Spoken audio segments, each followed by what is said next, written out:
Since we sold everything and gave everything away, we didn't bring anything but ourselves and our cat. The only time we really go out is maybe if we have a date night or we want to go to the ATM or we need to go grab something personal or just want to explore town. All you see on the road are guys and girls on motorcycles or the mopeds, and they're carrying something in the back. I mean, the amount of business that happens through Uber here in Mexico, I've never seen anything like it.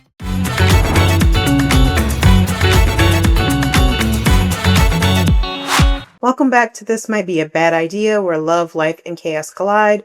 Sorry for the delay. We were away and there was a family holiday, and then our parents came to, my parents came to visit. We'll talk about that in another episode. But we are back this week talking about Ubers and transportation and how we get around in Mexico. Yes, I think, that's definitely pretty important because we have to get around somehow. We decided not to bring a vehicle to Mexico. We decided not to ship one or drive one. The cost, as we looked at, was very high. I think they talked about total cost with fees and everything, taxes, almost 30 to 60% of the cost of your vehicle when you bought it brand new. And that's pretty horrendous. So now we just call Uber and we have them pick us up. Yeah, I mean, that was some of the things that people always ask us, like, oh, what did you do with your cars? So, I mean, you want to talk about that, like your experience having to get rid of your cars. Yeah, that's, I realized, of course, we couldn't just store them there for years, depending on how long we were here. So I decided I had to sell my cars. That, it was tough, but, it's a commitment. Well, you had two cars. I did. So I had two cars that I had to sell. What kind of cars did you have? Because that's what people want to know. Well, I mean, do we have to? Yes, because people want to know what kind of cars you had. You love talking about your cars. Yeah. They were just the two Lexus Toyota vehicles. I love them. They were so reliable. Lexus, what type of car? Because you tell me all the time. So I had one that, I traveled a lot with. That's the ES330. So, of course, we're going back a ways. And then I had a fun car that was my convertible. That was the SC430. Yeah. And that was a 2003. So, old, but, I do enjoy sometimes cars that are a little bit older. And, they were definitely, mileage. I love those cars a lot. And, but, commitment to, us and moving to Mexico and, not trying to think about what, we did have, but think about what we have now. So I had to make that commitment to sell cars. And yeah, it was upsetting, but it had to be done. So we had to leave the cars. And one of the reasons why we left the cars is because, for one, just the cost, bringing them into Mexico. But second is just the height of and the size of the vehicles, right? Because there's a lot of potholes. There's a lot of low roads. There's a lot of flooding, and having a convertible and a smaller car might be more damage to the car than having like an SUV or something. So we were like, if we're going to have a car here, we need to have an SUV. But since we sold everything and gave everything away, we didn't bring anything but ourselves and 6 suitcases and our cat. So bringing a vehicle here wasn't the first priority. It was really getting us here, getting ourselves comfortable. So the easiest task was, getting Uber. There's also another app called DD in Merida that you can use to get apps. So I usually will see which ones is cheaper. So whether that's Uber or DD, and which more reliable. A lot of people ask, do we get canceled on a lot? And not often. There might be sometimes when it's really busy, like Christmas Eve, when everybody's on vacation mode. It might be harder to get Ubers. So you might want to pre-plan that.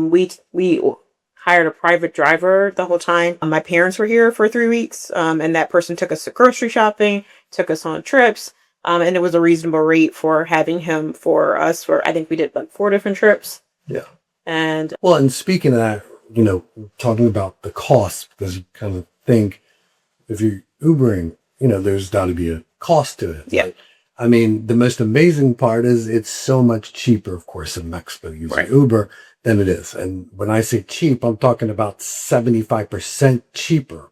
So at that point, to spend a couple dollars to go 20 miles, it's kind of worth it compared to, in the US, you're Well, you're spending paying for 20, 30. you're paying for gas, you're paying for your maintenance in your car, you're paying for car insurance. So all that adds up, and we're paying, $5 to go to a grocery store or $10 to go here and there. I would say, for example, like my drive to the airport in Merida, compared to my drive to the airport from my parents' house to the Philadelphia International Airport, it's about the same travel time and the travel distance. And in America, it'll cost me like $100. And Merida going to the airport will cost me about $17. So you can see the difference in price. So for us, you're like, do we need to rush to get a car? Not so much. And also because again, a lot of our food gets delivered. So the only time we really go out is maybe if we have a date night or we want to go to the ATM or we need to go grab something personal or just want to explore town. So it's not like we're using a car on a daily basis. So for us, Uber does work for the time being. Yeah, I think, we use it and it's great. And, you've had some great experiences.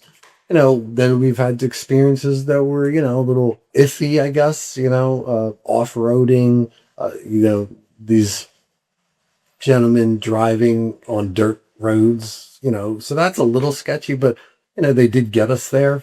We got from A to B in one piece. Some of them are definitely more aggressive drivers. Some of them are slower drivers.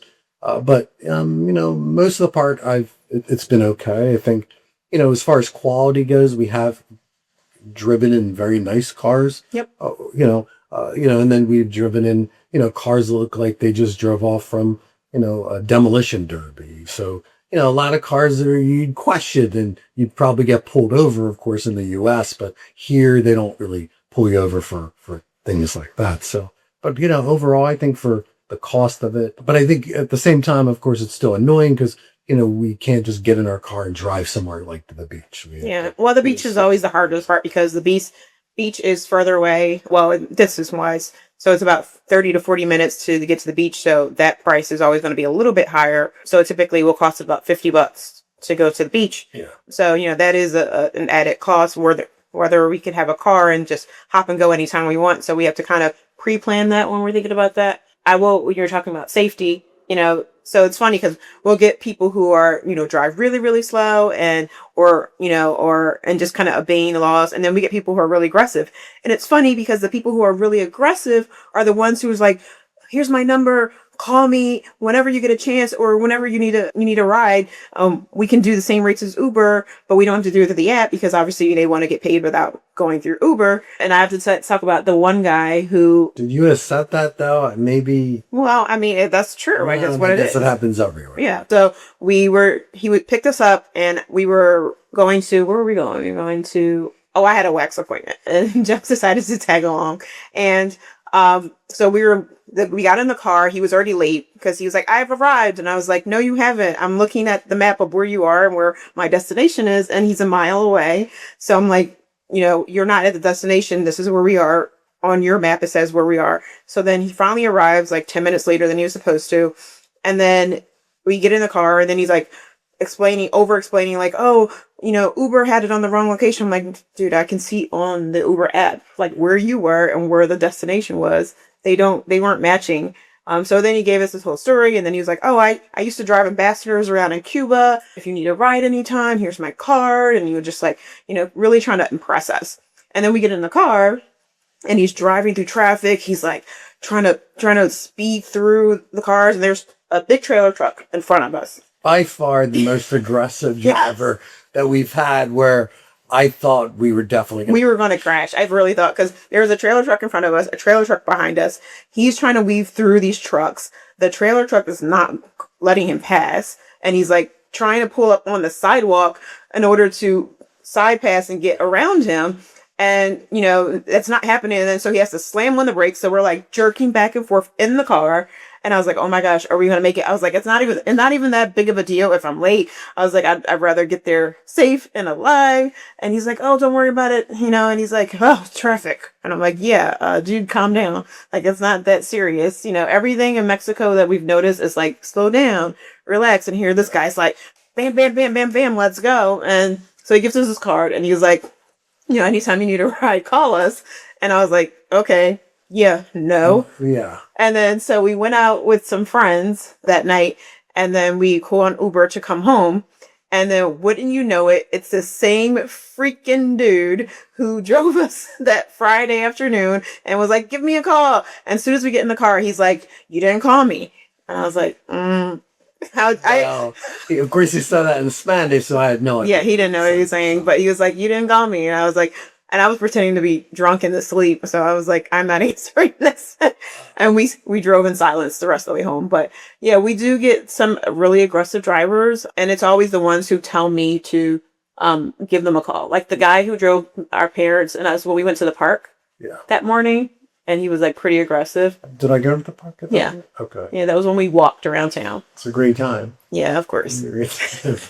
Doesn't remember anything. But anyway, so we always find like this aggressive people who want us to call and reach out. And there was one guy who was a pilot part time who I loved, and I was like, I'd love to get his number and hang out with him, or just for rides, because he seems really chill and he knew the area. And so, but we do have some interesting experiences driving Uber. So you just kind of have to be cautious about, obviously you can see the ratings, you can see the people, you can cancel it and reschedule if you want, but those are, it's Uber. If you use Uber in the States, Uber is the same everywhere. You can request different types of rides. You can say whether I want air conditioning on, which if you're in Merida and Mexico, you might want to request it in the summertime for sure. You can request a quiet ride, a talkative ride. So, and we do have Uber Premium. So I just want to preface that. So a lot of times we get our rides are upgraded. And what that means is we get a nicer vehicle, and nicer in Mexico vehicle can be anything. Yeah. I think we've had great, some situations have been really great. I know I used it on my own. Had a great experience driving there. And I kind of feel like, man, I wish I could ask for these guys' numbers, but I'm not going to ask for some strange guy's numbers. So I don't, but I do think that, they would be great, especially the pilot guy. I'm fascinated him because he had all kinds of great stuff to say. But then again, I can't ask a strange guy for his number. So. Well, you could, it may come out the wrong way. Yeah. Something inside me just says I can't. Not that there's anything wrong with that, but I just can't myself. So. Yeah, but sometimes, it's been good and it's been bad. And like I said, we use Uber for most of it. They have Uber Eats too. So we use Uber Eats for our groceries and our big runs. So our Costco, our regular grocery store runs are through Uber Eats. A lot of the food deliveries that we might have is through Uber Eats. So it's all through the Uber app. So I get rewarded on points, and then I get discounted at stores. So I get discounted every time on rides. So a ride that's already $10, I might get another $2 off, because we use it all the time for the other services. So it does kind of work out and balances out for having an actual car. And if we did get a car. And I think too, it has to boost this economy, because all you see on the road are guys and girls on motorcycles or the mopeds, and they're carrying something in the back. So, the amount of business that happens through Uber here in Mexico, I've never seen anything like it, but, I've never seen so many motorcycles and mopeds on the road at one time. But definitely, I think, you see delivery drivers everywhere you turn if you're outside. Yeah, and that was another thing too, is you can order an Uber moped. So instead of ordering a car, you can get on the back of a motorcycle, and if it's just you, obviously, you can order, and it's a little cheaper. So obviously, that's always that's an option here in Mexico that we don't have in the States is Uber moped. Well, and keep in mind, we have guys on bicycles, and these bicycles are welded to these kind of carriers where, you could just step on, and for like 2 pesos, they'll cruise you like a mile and you just walk off. Yeah, so those are like the local taxis. So the local taxis that are in the neighborhoods. Yeah. They have a little bicycle or a motorbike, and then it's kind of like a carriage or trailer, and you sit on the back and you just ride along. The front. Yeah, the front. In the front. Yeah. And you ride along for, less than, nothing pesos. So that's an option for that's 1 peso, I think it was. That's almost nothing. It's like pennies.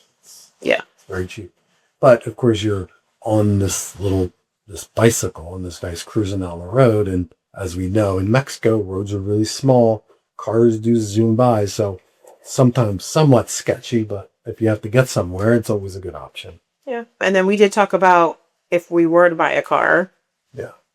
what type of car will we buy? And you want to talk about that? Well, I mean, I think, we do have a solar system, so we Hmm. do, so to me, it would be a dream to get an electric car, knowing that we never have to pay for gas.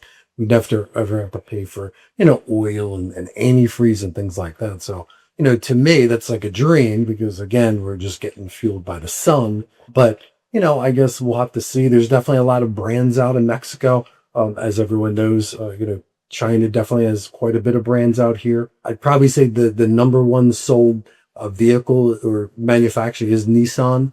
So you see a ton of Nissans, but a lot of the BYD vehicles that you don't see in the States. Definitely a lot of electric vehicles and a lot of old vehicles that, that just, I guess, people bought fixed, and, they're still on the road. So, and I think that's, pretty amazing to look around and just see all these different vehicles that you don't see in the States. Yeah, I mean, a lot of our neighbors have electric cars, so they just plug them in. There's a outlet right in the front of our house, so it's very easy to charge the car.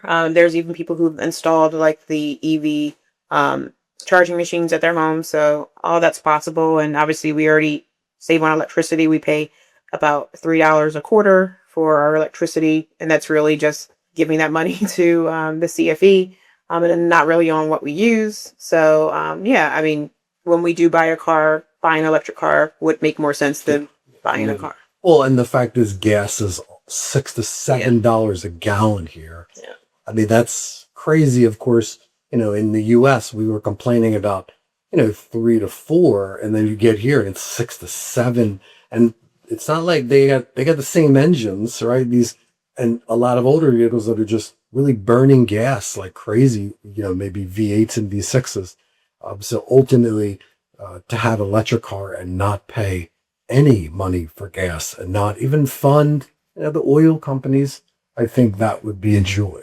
So how do you feel about driving to Mexico? Because I even asked you to rent a car and just try and test it. I mean, I would have no problem with it. I think it's kind of similar, right, to the States. It's just there's definitely different rules, right? Yeah. Just getting used to those. I'd probably say for me, I'd probably not drive fast. I'd probably slow down just to kind of get an idea of the roads. And probably if we're going somewhere, maybe figure out the directions and kind of understand the directions before I actually get on the road and drive. But yeah, I mean, I don't think it's too different. I think, the bumps on the road, we talked about that. Mm. They do have massive bumps on the road to slow your car down. Well, not even the bumps. I think the craters. So that's one thing. And then there's what they call topes, which is the bumps in the road that he's talking about, or it's to slow people down when they're driving on the main roads, so people aren't speeding and they don't have a lot of lights. So what they do is they use the bumps on the road to get people to slow down instead of having lights where there's a lot of,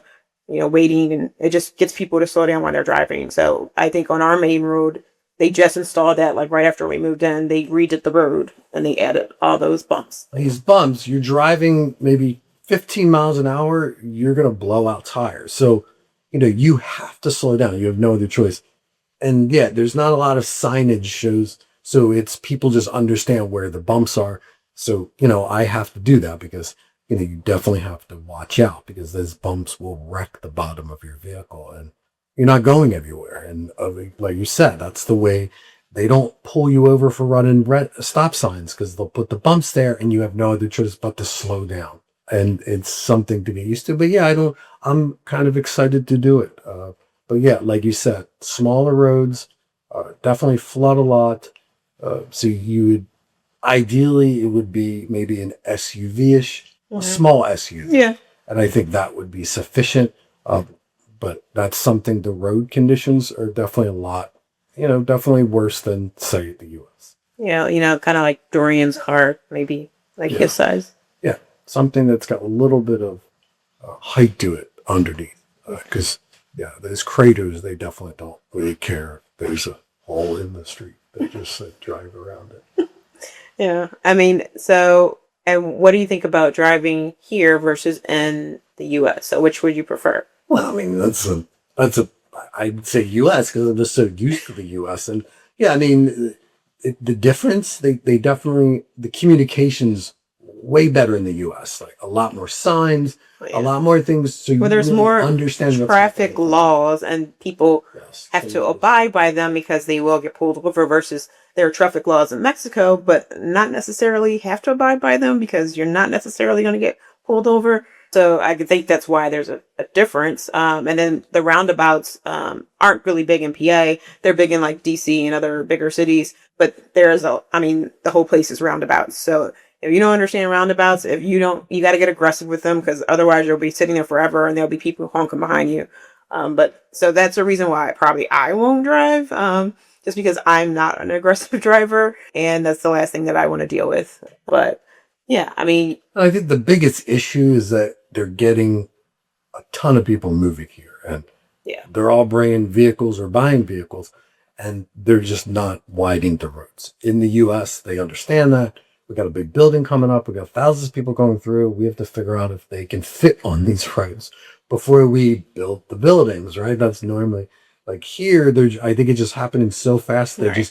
They can't control it. And, you know, those roundabouts, you could be sitting there. And like we talked about, they definitely have delayed red lights, you know. So I think with that, it definitely creates traffic that probably they could fix, but it's going to take a lot of thinking on our part. Yeah, I mean, there's a lot of people definitely. Even in the last 4 years, the population has more than doubled almost with the people that have been moving here from other places. You know, obviously we moved here just because of the things we've heard about it. So they do have to do a lot in order to be able to handle all the traffic and all the bigger population that's coming here. So um, I guess the last question is, if we had to do this all over again, would we use Uber or will we try to get a car immediately? Well, I think what we've done, we make a good decision just to Uber at this point, and then, you know, because we don't need a car right now, yeah, we can work around it, and it's not expensive. I mean, that's the great part, of course, traveling using Uber and here compared to the US. So I think we would have done the same thing. I think, you know, eventually we will get a car when we find one and we'll be happy with it. But I think to rush something, I would never really rush, you know, to buy a car, especially in a country that I'm new to. So no, I think this is perfect. I think we'll get a car and then we'll be happy with it and we'll look back and laugh at all the Uber rides that we have. all right. Thanks for tuning in. Sorry about the delay again. And check us out on our next episode.